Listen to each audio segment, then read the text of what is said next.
तो भाई दो प्रश्न थे खास। पिछले हफ्ते में दो अलग अलग टाइम पे दो प्रश्न पूछे गए। एक प्रश्न तो ये पूछा गया कि आप अपनी इस अवस्था तक कैसे आए, और इस अवस्था तक पहुंचने से पहले जो आपकी जीवन था, प्रोफेशनल लाइफ थी, उसको भी ध्यान में रख के, परिवार को भी ध्यान में रख के कैसे कैसे आप इस अवस्था तक आ गए। एक तो ये, और एक प्रश्न ये था कि भाई आप जो है आग्रह था खैर वो कि आप मुझे जो है अपना शिष्य बना लो, और मेरी जो है खोज पूरी हो गई है गुरु की है, और आपके पास जो है वो मुझे दे दो। तो दूसरा क्वेश्चन ये था आग्रह। तो ये दो चीज़ें थी, इस पे बात करेंगे। एक और ख़ास चीज़ बतानी है। ख़ास चीज़ ये है कि एक छोटी सी पॉइंट बता दूंगा कि आई कहाँ से उठ रहा है, ये मैं भाव कहाँ से उठ रहा है। तो मैं भाव उठने के लिए क्योंकि समस्या ये है ना, सब एनालिसिस नहीं करते। मैंने जितने अपने लगभग सारे वीडियो में, अच्छा ये गुरु बना लो, शिष्य बना लो, इस पर बड़ी अच्छी वाली बात कहूँगा मैं। और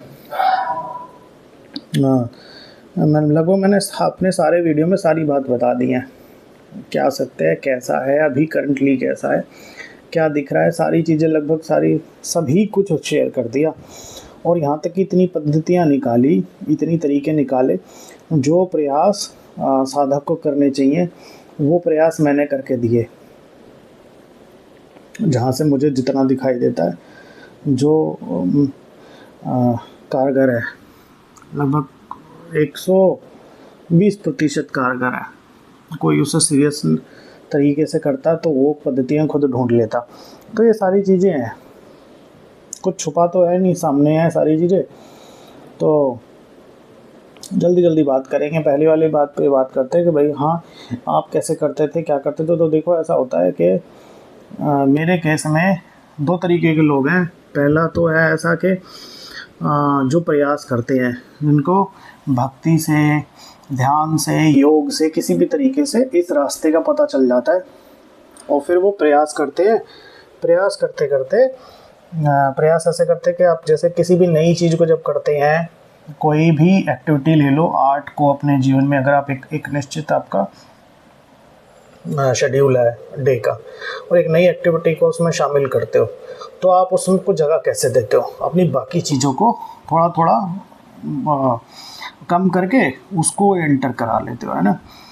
तो ऐसे ही एडजस्टमेंट होता है। फिर उसमें जब रुचि आने लगती है, तो रुचि आने से बाकी चीज़ों को कम करते जाता है, उसको बढ़ाते चले जाते हैं, तो वो आपका पैशन बन जाता है।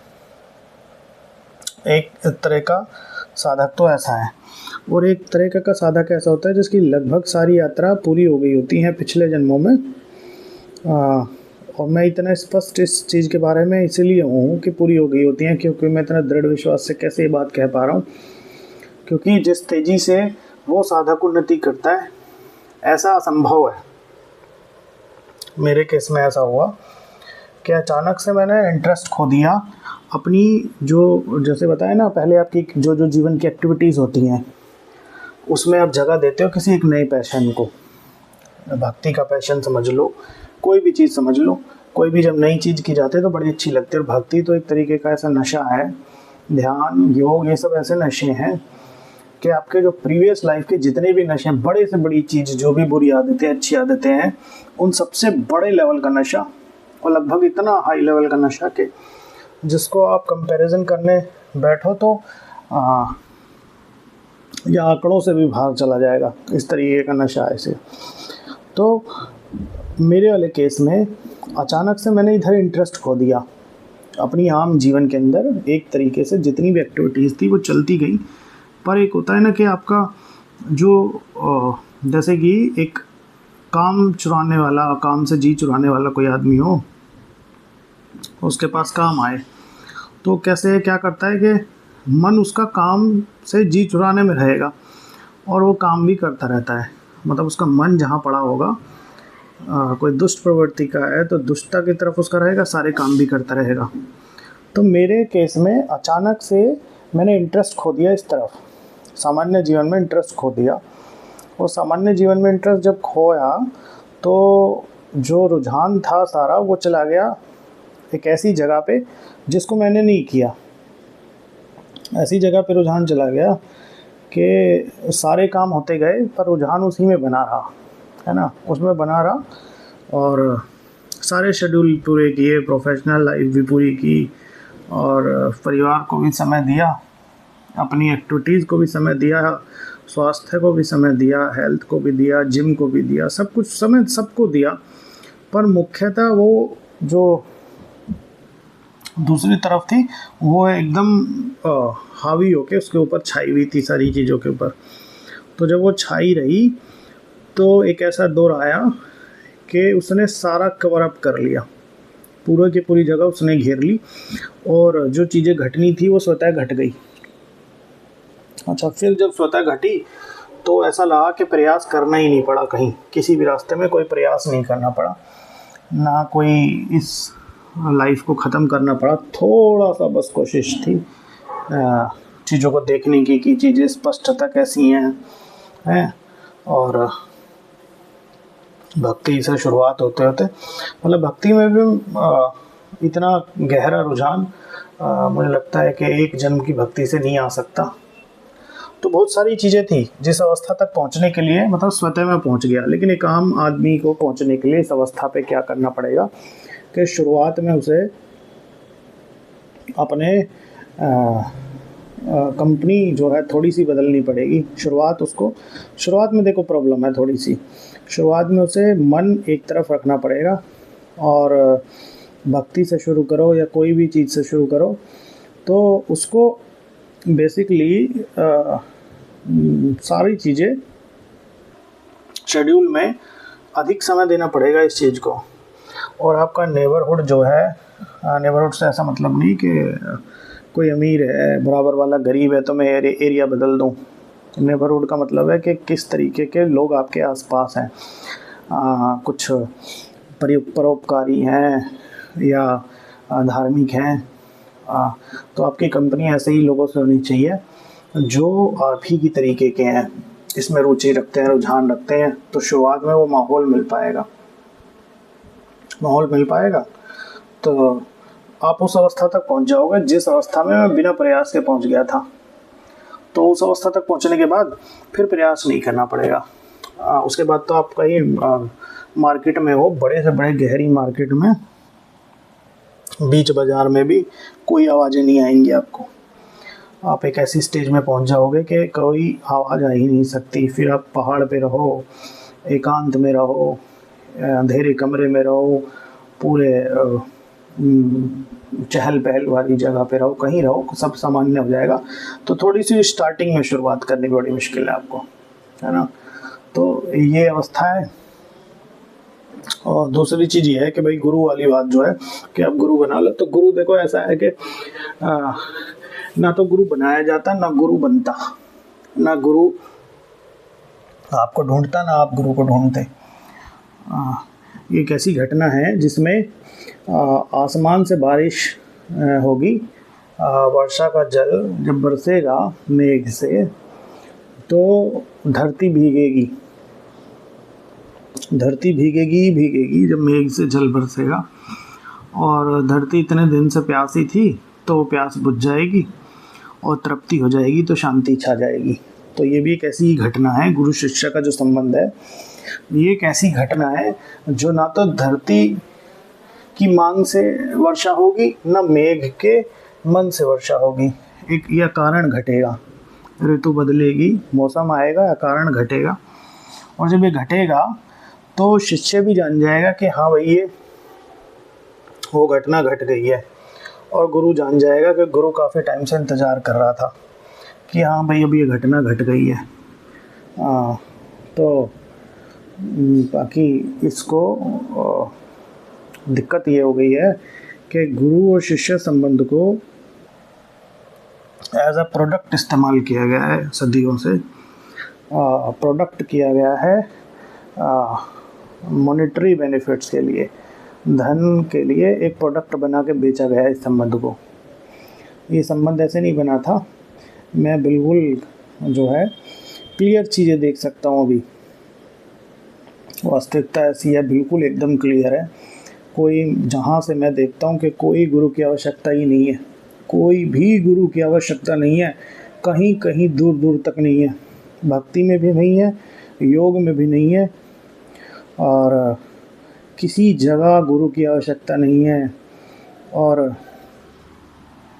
तो फिर ये संबंध आया कहाँ से? ये संबंध वहाँ से आया जहाँ से इसको बेचा गया। बेचा गया है इसको बड़ी पुराने समय से। और तो बेचा गया, इसका मतलब पहले कोई प्रोडक्ट रहा होगा, ऐसा कोई संबंध रहा होगा। हाँ, संबंध रहा, वही मेघ बरसा, वही वर्षा हुई, एक घटना घटी, और वो जो दो लोगों में संबंध स्थापित हुआ वो गुरु शिष्य संबंध नहीं था, वो मेघ और धरती का संबंध था, है ना। और वो जब किसी विरलों में घटा, थोड़े लोगों में, उसका इस्तेमाल बाकी लोगों ने किया, उसको बेचा गया लोगों को।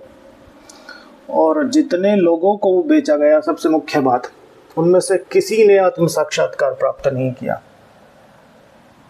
आत्म साक्षात्कार अगर किसी ने प्राप्त किया, यहाँ तक कि ऐसे भी एग्जाम्पल हैं कि लगभग 50 साल लगातार किसी ने, शिष्य ने सेवा की गुरु की, और गुरु उसको सिर्फ कपड़े धुलवाता रहा या इधर उधर भटकाता रहा, सारे काम करता रहा, और वो एक मन से, श्रद्धा से गुरु के लिए सारे काम करे उसने, और तब भी उसको आत्म साक्षात्कार प्राप्त नहीं हुआ, दृढ़ संकल्प के बाद भी। और ऐसी भी घटनाएं हैं जिसमें बिना किसी चीज़ के गुरु ने तुरंत आत्म साक्षात्कार दे दिया, वो स्थिति दे दी। तो आप इसको क्या कहोगे? ये घटना है जो घटेगी। जैसे भूख लगती है ना पेट में, कोई भूख को पैदा नहीं करता, ना कोई खाने की व्यवस्था करता। खाना भी वो ईश्वरीय शक्ति पैदा करती है पेड़ के ऊपर, और भूख भी वो पैदा करती है पेट के अंदर। तो एक घटना के लिए दूसरी घटना उसकी पूरक है। अगर खाना पेड़ पे नहीं लगेगा, धरती उसे नहीं उपजेगी, तो पेट में भूख लग ही नहीं सकती। तो गुरु शिष्य संबंध ऐसा है। इसमें अहम बात यही है कि भाई जब ये घटना घटेगी तो पता चल जाएगा। बारिश बरसेगी तो धरती गीली ना हो, ऐसा संभव है, तो पता चल जाएगा किसी भी सूरत में। और जो बिना पता चले गुरु शिष्य संबंध बनते हैं, वो संबंध में आप समझो कि जीवन खराब करने वाली बात है। बचा हुआ समय बहुत शॉर्ट टाइम है, बहुत कम समय मिला हुआ है। और एक और चीज़ है, वो चीज़ यह है कि गुरु शिष्य संबंध बन भी गए, और गुरु भी नहीं, गाइड संबंध का, वैसे गाइड गुरु का मतलब तो आत्मा हो गया सीधा। गुरु एक ही आत्मा, वो इंटरनल आत्मा आपको भी अंदर से यहाँ तक जाने के लिए प्रवोक करेगी, और वही आत्मा, एक ही आत्मा है ना, वो गुरु बन के बाहर बैठी रहेगी। वही आत्मा जो अंदर से भेज रही है, वही बाहर बैठी है। तो गुरु में फिजिकल इंसान को नहीं कह सकता, गुरु भावना को कह सकते हो। अच्छा, बाहर वाला जो गुरु है वो है गाइड। गाइड कैसे कि वो कहीं एक जगह पे गया है, वो आके आपको बता रहा है कि वो जगह ऐसी है, बस इतना है। अंदर वाला गुरु एक जगह पे जाने के लिए प्रेरित कर रहा है, आत्मा। बाहर वाला गुरु जो गाइड है वो कह रहा है हाँ वो जगह मैंने देखी है। इतना सा संबंध है इसमें। कुछ लोग ऐसे होते हैं कि हाँ भाई आपको संबंध हो गया और अनुभूति हुई,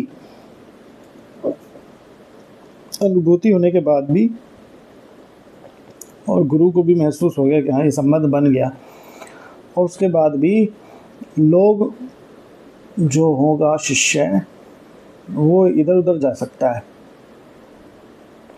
मतलब उसके प्रारब्ध में आत्म साक्षात्कार लिखा है, एनलाइटनमेंट उसको है, हो सकता है, अभी भी है, एनलाइटनमेंट हो सकता है। तो मैं क्या कहूँ इसको, आत्म साक्षात्कार हुआ है, अभी भी हो रहा है, उसको अनुभूति हो जाएगी कि हाँ मैंने आत्म साक्षात्कार नहीं किया, ये मेरा भ्रम था, ये अनुभूति हो जाएगी उसको।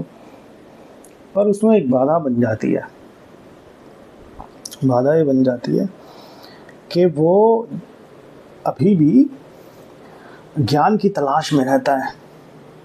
ज्ञान की तलाश को मैं कहूँगा कि जैसे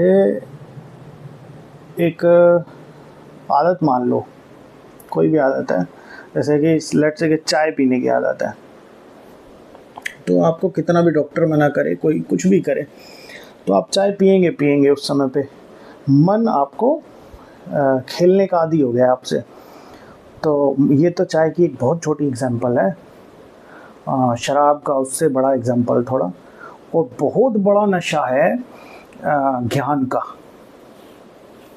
जिसको ज्ञान ढूंढने की, आध्यात्मिक ज्ञान का चस्का लगता है ना, इसका नशा बड़ा भारी नशा है। और वो कोशिश करता रहेगा किताबों से, नई किताबों से और नए लोगों से एक्सपीरियंस पे बात करेगा, और मतलब भटकता रहेगा, ओवरऑल जगह जगह भटकेगा वो। और भटकने के बाद उसको लास्ट में रियलाइज़ होगा, कई बार इसमें ऐसा भी होता है कि उसको भटकने के बाद ऐसा लगता है कि हाँ मेरे को कोई नई चीज़ अर्निंग हो गई है, मुझे कुछ नई चीज़ समझ में आ रही है। नई चीज़ समझ में नहीं आ रही है, वो क्या है कि जब आप नशे की डोज ओवर करते हो ना, तो सुख प्राप्त होता है थोड़ा सा, वो थोड़ी देर का है, उसके बाद फिर वापस वैसे ही हो जाता है। बिल्कुल ऐसे ही काम करता है ये। मन आपको और दूसरी तरीक़ा से खेल रहा है अब, और दूसरी तरीके से खेल रहा है मन। वो मन खेलता रहेगा और टाइम पूरा हो जाएगा। ये बड़ी प्रॉब्लम है। अगर टाइम काफ़ी ज़्यादा हो, लगभग 100, 200, 300 साल तक का टाइम हो, तो चलो थोड़े दिन खेला जा सकता है, पर टाइम बड़ा शॉर्ट है। बड़ा शॉर्ट है तो ये समझो कि आपके सामने सत्य नाच रहा है, नृत्य कर रहा है, और आप मुंह छुपा के उससे निकल जा रहे हो कहीं और। ये ऐसा हो गया। तो श्रद्धा, समर्पण, विश्वास और ईमानदारी, ये चारों काम करेंगी तो संभव है चीज़ें। और संभव भी मत आशा करो कि इस जन्म में संभव है। जिस इंटेंसिटी की डिज़ायर होगी, जिस इंटेंसिटी की समर्पण और ईमानदारी होगी, और तो आप जांच पे उतरोगे, और जांच करोगे तो बात बन जाएगी। नहीं तो मन खेलता रहेगा, पूरा हो जाएगा। तो गुरु संबंध जो है बनाए नहीं जा सकते, कि बन नहीं सकता, इम्पॉसिबल है। इम्पॉसिबल है तो किसी का जीवन क्यों ख़राब करो। बचा हुआ समय जो लिमिटेड टाइम है उसके पास, वो क्यों ख़राब हो। क्योंकि रियलिटी में कोई इंसान है नहीं, कुछ भी नहीं है। तो मतलब ख़राब नहीं करो किसी का समय। अब जो भी है सिस्टम जो चल रहे आ रहे हैं, छोड़ते हैं उसको, क्योंकि अगर आपके किस्मत में घटना लिखी होगी तो आपको अनुभूति हो जाएगी कि हाँ गुरु प्राप्त हो गया है। मुख्य बात करता हूँ, जो मेन बात है, मेन बात ये है कि ये तो चलो दोनों नॉर्मल एक्टिविटीज़ हो गई, नॉर्मल प्रश्न थे। अब एक जो मेन बात है, वो मेन बात ये है कि भाई एक जो खास ये मैं कहाँ से आ रहा है, मैं यहाँ से आ रहा है कि देखो, एक जागृत अवस्था में एक आपको होने का एहसास आ जाता है ना। जागृत अवस्था में, और सुषुप्ति में बिल्कुल ज़ीरो है, सपने को हम बीच में लेके नहीं आते। तो जागृत अवस्था में होने का एहसास आ जाता है। अब होने का एहसास आ गया, मैं तो कहता हूँ होने का एहसास भी मत करो, बिल्कुल लाइव आदमी जो अभी के अभी है उससे बात करते हैं। वो बैठा है, मैं उससे पूछता हूँ कि भाई चलो यहाँ से उठ के गेट तक जाके दिखाओ मुझे, है, और आपको शरीर का इस्तेमाल नहीं करना अपने। तो कहेगा मैं कैसे जाऊँ, देखो ये जो बोल रहा है ना पूरा तरीके से, ये आत्मा ही है सीधी। मैं कैसे जाऊँ? कहूँगा जाओ, कैसे भी मर्जी जाओ, बट शरीर का इस्तेमाल नहीं करना है आपको, कैसे भी जाओ। तो इम्पॉसिबल है ये तो मैं कहूँगा कि भाई इम्पॉसिबल है, कैसे है, ये पॉसिबल ही नहीं है। मैं कहूँगा तुम हो ना? हाँ मैं हूँ, पर मैं नहीं जा सकता बिना शरीर के। तो मैं कहूँगा कि इसका मतलब दो लोग हो। अब वो कहेगा दो लोग, हाँ, एक की कह रहा है कि मैं नहीं जा सकता, और एक फिर दूसरी स्टेटमेंट में कह रहा है कि मैं बिना शरीर के नहीं जा सकता। तो मैं उससे कहता हूँ अच्छा ठीक है, शरीर को बोल दे चला जाए। वो कहता शरीर जा, शरीर भी नहीं जा रहा। तो इससे क्या रिज़ल्ट निकलता है? इससे रिज़ल्ट ये निकलता है कि एक तो शरीर हिल नहीं सकता अपनी मर्जी से, इट मीन्स कि वो डेड है, पहली चीज़। दूसरी चीज़ ये, जो ये कह रहा है कि मैं नहीं जा सकता अपने आप बिना शरीर के, वो जिंदा है। ठीक है। अब अगर बीच में से शरीर हट जाए, या चलो शरीर रहने दो, वो ये इतना लाचार क्यों है? सोचो ज़रा इस बात को कि वो इतना लाचार क्यों है जो ये कह रहा है। देखो स्टेटमेंट सारे दे रहा है, बात भी कर रहा है, वो लाचारी भी शो कर रहा है कि मैं शरीर के बिना नहीं जा सकता। तो वो जा क्यों नहीं सकता? तो वो जिंदा है और शरीर कोई, जितनी कन्वर्सेशन चल रही है शरीर कोई इन्वॉल्वमेंट नहीं ले रहा उसके अंदर, तो जिंदा तो वही है। तो जा क्यों नहीं सकता है? जा इसलिए नहीं सकता, क्या पता जाने के लिए कोई जगह ही ना हो। इसको ऐसे नहीं सोचा आपने कि जाने के लिए क्या पता कोई प्लेस ही नहीं है, कोई स्थान ही नहीं है। मतलब कि जहाँ जहाँ तक जगह हो सकती है वहाँ वो पूरे में फैला हुआ हो, क्या पता। तभी तो उसको लाचारी है। अरे ये बात उसको पता नहीं है कि मैं जा क्यों नहीं पा रहा। अपने साथ करके देखो एक्सपेरिमेंट, कि मेरे को उठ के वहाँ जाना है और मैं शरीर का इस्तेमाल नहीं करूँगा, बात मैं कर रहा हूँ, जिंदा मैं हूँ तो जा सकता हूँ, तो मैं जा क्यों नहीं पा रहा? इसका मतलब क्या है? ऐसा तो नहीं है कि मैं हर जगह मैं ही फैला हूँ। मेरे केस में कोई टाइम और कोई प्लेस है नहीं, स्थान और समय है ही नहीं मेरे अंदर। तो ये जो ऊपर वाला है, जो शरीर है, अब शरीर पे आ जाते हैं। जब ये शरीर चलता है एक जगह से दूसरी जगह पे, सपोज करो आपके यहाँ से 1 किलोमीटर चला गया, गेट तक ये चला गया। अब गेट पे जाने के बाद जो वो बोलने वाला था कि मैं नहीं जा सकता, वो पहले से वहाँ था। उसको ऐसा लग जाता है ना कि मैं गेट पे आ गया, इसका मतलब वो पहले भी वहीं था, है ना। शरीर बस वहाँ से उठ के आया है और शरीर में आँखें हैं, उससे जगह दिखाई दी है। शरीर ने नहीं लेकिन कहा कि मैं आ गया। वही इसको सुनिश्चित करता है अंदर वाला कि मैं हूँ, यहाँ पे भी हूँ। इसका मतलब जहाँ भी शरीर घूमता है इधर उधर, वहाँ वो पहले से रहता है। तो वो बेस है, और बेस है उसके अंदर ना टाइम है ना प्लेस है। और टाइम और प्लेस कहाँ है? टाइम और प्लेस है इस शरीर वाली दुनिया में। जो शरीर की दुनिया है वही शरीर मूव भी करता है इधर से उधर जाके।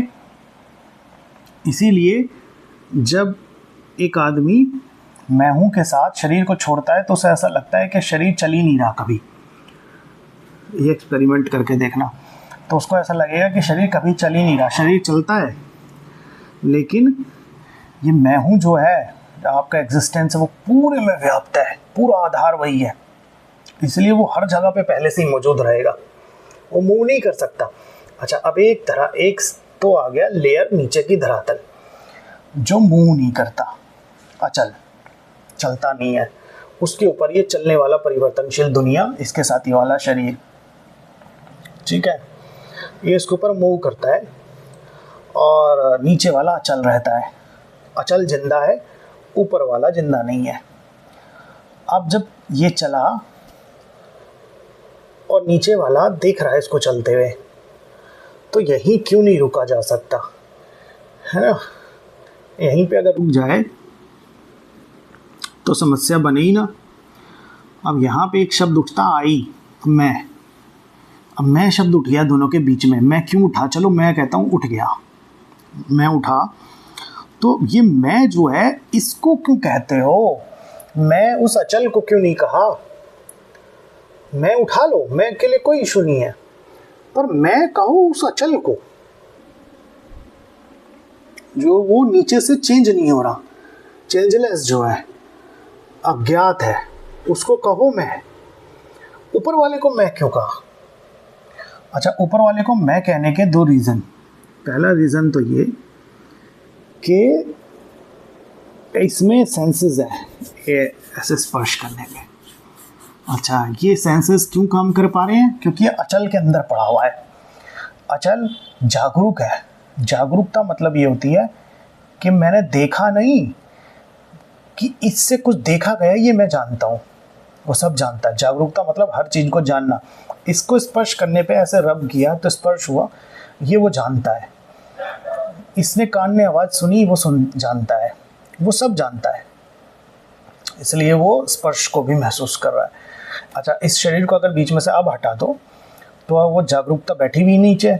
मैं बिल्कुल ऐसी बात कर सकता हूँ, हाँ मैं हूँ, बस आवाज़ नहीं आ रही है मेरे मुंह से, मैं महसूस कर पा रहा हूँ मैं यहाँ पे हूँ। मैं चल ही नहीं पा रहा, कहीं कहीं जा ही नहीं पाऊँगा, जाऊँ कहाँ। पूरी जगह कोई टाइम प्लेस है ही नहीं, पूरी जगह में मैं व्याप्त हूँ, तो मैं चल के कहाँ जा सकता हूँ। तो ये जो जागरूकता है वो एक निश्चित समय पे और स्थान पे ये जानती है कि शरीर यहाँ पे है। इस समय पे जागरूकता किसी समय से और स्थान से संबंधित है, जहाँ पे शरीर रहेगा उसको पूरी तरीके से जानती है। इस समय पे सिचुएशन क्या है, एक शरीर है एक जगह पे, इतना समय हुआ पड़ा है, ये जानती है जागरूकता। और अगर ये ऊपर से समय और ये शरीर जब चला जाता है, इस सबको चेतना कहो, चेतना है ये।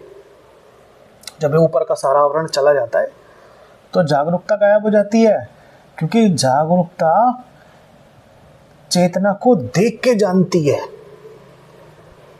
ना। जागरूकता का मतलब है किसी चीज के बारे में जागरूक होना, और जब कोई ऊपर चीज होगी ही नहीं तो जागरूकता किस चीज की। इसीलिए हर जीव आत्म साक्षात्कार से दूर रहता है। और मेरे साथ क्या घटता है, मेरे साथ ये घटता है कि मैं जब सोता हूँ तो मैं जानता हूँ कि ऊपर कुछ भी नहीं चल रहा। मैं जानता हूँ कि चेतना नहीं आई है ना। मैं जानता हूँ कि मैं किसी स्थान पे नहीं हूँ, किसी समय पे नहीं हूँ, और मतलब मैं अचेतन हूँ, मैं बेहोशी को जानता हूँ।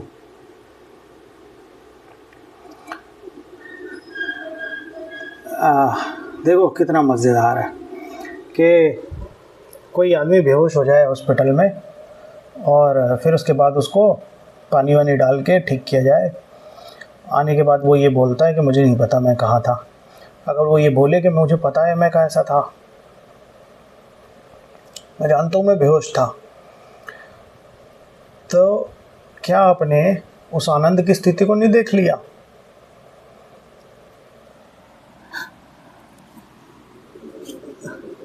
इतना आसान है ये, सो सिंपल। सिंपल ही है। देखो क्यों सिंपल है। आप सोए हुए हो, ठीक है, सो के अचानक एक मान के चलो 6:30 का समय है, 6:30 तक आप सोए और 6:31 पे आप मतलब जागृत हो, जिंदा भी कह लो एक ही बात है। आपके केस में सोना मृत्यु ही है जब कोई आभास नहीं है। 6:31 पे आप जागृत हो गए, तो 6:30 बजे और 30 सेकंड पे क्या घटा है, उन 30 सेकंडों में क्या हुआ। सोचना उस बारे में। इन 30 सेकंड में कुछ तो स्पेशल बात घटी है। उन 30 सेकंड में वो गहरी नींद की अवस्था गई है और कुछ ऐसा घटा है कि मैं इसको जागृत अवस्था कह रहा हूँ। और यहाँ पे आने के बाद मैं कहता हूँ कि मैं सोया हुआ था। तो देखो कितना 30 सेकंड में कितना बड़ा ट्रिमेंडस चेंज आया है। तो उस 30 सेकंड में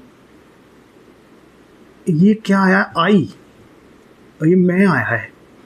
और मैं अपने आप को जानता हूँ, शरीर, ठीक है। अचल की तरफ मैंने ध्यान नहीं दिया। और अब इसकी समस्याएं हो गई हैं मेरे सर पे, आई के सर पे। आई के सर पे जब ये समस्याएं हैं तो आई अब पास्ट, फ्यूचर और प्रेजेंट में भी टेंशन लेगा। उसके विचार सारे इकट्ठे होंगे समअप। और जो अभी भी गहरी नींद की अवस्था है, अभी भी गहरी नींद है इस समय पे भी, ये अवस्था आनंद से सफरिंग में बदल जा रही है। देखो, एक ही अवस्था है गहरी नींद की, परमानेंट।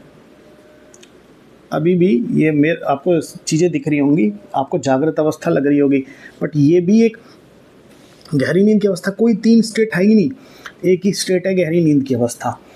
इस गहरी नींद की अवस्था में एक आई आता है ना, एक आई आता है। आई अपने साथ पास्ट, प्रेजेंट, फ्यूचर ये सब लेके आता है। और यहाँ आने के साथ ही तुरंत ये गहरी नींद की अवस्था सफरिंग में बदल जाती है। एक एक्सपेरिमेंट करना, 2 सेकंड 3 सेकंड के लिए किसी भी तरीके से कोशिश करो कि जागे नहीं हो। ये तो आएगा, देखो दिखने वाली चीज़ आएगी। ये ईश्वरीय शक्ति है, चेतना आएगी। पर अपने आप को, आई को टच मत करो। आई टच होता है इस शरीर से कनेक्शन की वजह से। आपको पता चल गया आप अचल हो, नीचे वाली लेयर हो, ऊपर वाली ये आप हो ही नहीं, ये जिंदा ही नहीं है, पहली बात तो। इसकी समस्याओं को यहाँ मत रखो। तो आई शब्द उसके लिए इस्तेमाल करो, अचल के लिए, है ना। तो अचल की टेंशन्स क्या है? अचल दिखता नहीं है, अचल पूरा विराट है, सारे में फैला हुआ है, उसकी टेंशन ही नहीं है। तो ये जो नींद की अवस्था है अभी की भी, ये कॉन्शियस नींद की अवस्था है। कॉन्शियसनेस है, चेतना है, दिखने वाली चीज़ें, इसका मतलब चेतना आ गई है। और कॉन्शियसनेस जब आई है तो जो अचल है वो जागरूक हो जाएगा इसको देख के। अचल सत्य है। अचल जब इसको देख के जागरूक होगा, ये दोनों मर्ज हो जाएंगे, क्योंकि आई बीच में से उठाई ही नहीं है। ये दोनों मर्ज हुए तो यही आनंद नींद में था, यही आनंद नींद में था।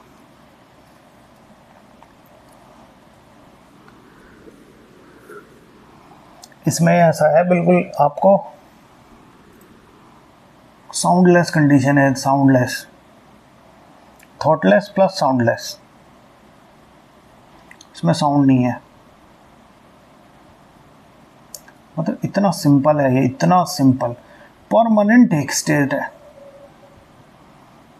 ये क्या है? ये चेतना क्या है पता है? वो जो अचल सारे में फैला हुआ है ना, आप अभी भी बात कर रहे हो, मैं बात कर रहा हूँ। मैं हूँ कहाँ इस समय पे? मैं बात कर रहा हूँ, शरीर को छोड़ दो, मैं हूँ कहाँ बताओ? आप हो, आप अपने घर पे बैठा, आप जानते हो। शरीर को छोड़ दो थोड़ी देर के लिए, आप हो कहाँ बताओ? ढूंढ के लाओ। कहोगे कि मैं कमरे में हूँ, अपने रूम में हूँ इस समय पे। ठीक है, मान लेता हूँ शरीर है वहाँ पे, इस वजह से आप कमरे में कह पा रहे हो। फिर भी मैं कह रहा हूँ शरीर हटा देता हूँ, और तब भी आप अपने आप को कमरे में महसूस कर रहे हो। एक केंद्र है कमरा, शिवलिंग का बीच का हिस्सा, वर्टिकल पोर्शन शिवलिंग का। और ये जितना एरिया है जो उठ के आया, जहाँ ये पूरा शरीर आपका, ये दीवार आपके ऊपर नहीं, ये पानी की लहरें और आप पानी, ये शिवलिंग का सारा वर्ड एरिया, सराउंडिंग जितना एरिया है, और आप शिवलिंग, और ये हिलता हुआ, और आप अचल। इसको हिलते हुए देखो जैसे धुआं घूम रहा हो, और बीच में एक अचल खड़ा हो, बिल्कुल बिल्कुल स्टिल। अचल बिल्कुल स्टिल है, ये सारा घूमता है। शिवलिंग है, जागृत शिवलिंग, जागृत शिवलिंग है।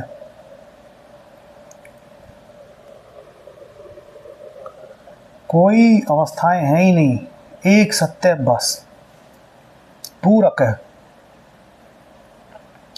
ना कुछ कभी बदल रहा। एक आत्मा है, इसको आत्मा कह दो, चलो शिवलिंग भी नहीं कहते, एक आत्मा है, कुछ आत्मा कहते हैं इसको, परमात्मा, पर ब्रह्म, यही है सब कुछ। दिस इज सहज समाधि। और सहज समाधि की अवस्था जो है वो निर्विकल्प समाधि से लाखों गुना अच्छी है। निर्विकल्प तो पत्थर के समान है, जड़।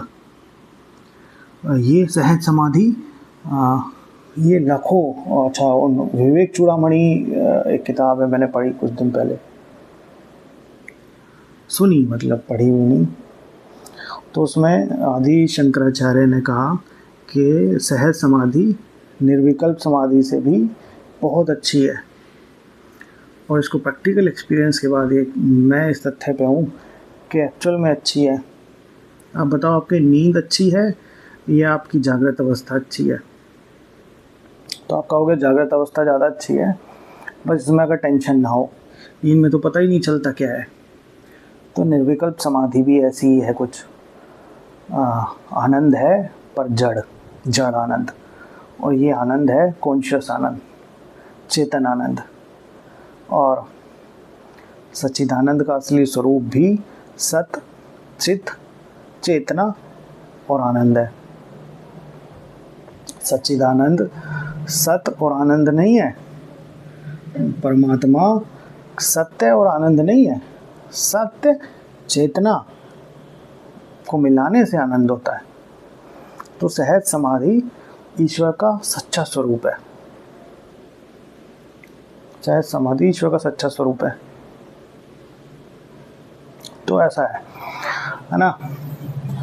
तो गुरु शिष्य के चक्रों में मत पड़ो, एक तो, और दूसरा कि सबके साथ मैं कैसे पहुंचा, मैं क्या हुआ, चीज़ें ठीक हो जाएंगी। एक सामान्य से सामान्य आदमी भी कहीं से शुरुआत करें, हाँ शुरुआत तो करनी पड़ेगी, कहीं से शुरुआत करें तो धीरे धीरे धीरे अभ्यास से एक ऐसी अवस्था पे आ जाएगा जहाँ पे चीज़ें अपने आप ठीक हो जाएंगी, और अपने आप ठीक हो जाएंगी, फिर कुछ करने के प्रयास की ज़रूरत नहीं पड़ेगी। और गुरुओं के चक्रों में मत भागो, ना गुरु शिष्य को खोजता, ना शिष्य गुरु को खोजता। ये सब अपने आप घटता है, इनके चक्रों में भी मत पड़ो। आत्म साक्षात्कार तो होगा नहीं, और बाकी सामान्य जीवन से भी हाथ धो बैठोगे अपने। ट्रैप है। और तीसरा, इन सबको एक दरकिनार करके जो सत्य मैंने बताया तीसरी बात में, उस सत्य को ढूंढो, एक्सपीरियंस करो, तो मज़ा आ जाएगा।